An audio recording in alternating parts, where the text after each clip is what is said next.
Sa ibang bahagi naman ng bansa, sumailalim sa random drug testing ang mga driver at mga konduktor ng mga pampublikong sasakyan sa Coronadal City. Bahagi pa rin ito ng mga hakbang ng pamahalaan para matiyak ang ligtas na biyahe ng ating mga kababayan sa undas. Si Sofia Turnos ng PIA SOC Surgeon sa sentro ng balita. Bilang bahagi ng paghahanda para sa undas, nagsagawa ang LTO PDEA at LTFRB ng Oplan Haraba sa Coronadal City Public Terminal. Sa naturang operasyon, mahigit 300 driver at mga konduktor ng mga pampublikong sasakyan ang isinailalim sa random drug testing.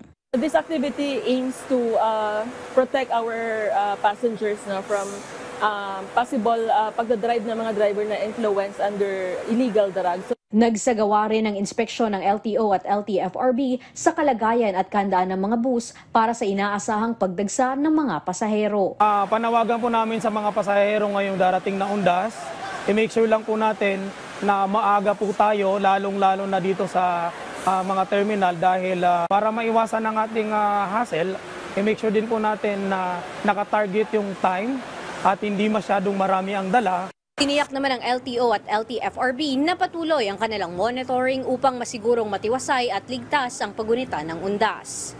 Mula rito sa probinsya ng South Cotabato, para sa Integrated State Media, Sofia Zabate Turnos ng Philippine Information Agency, SOC Surgeon.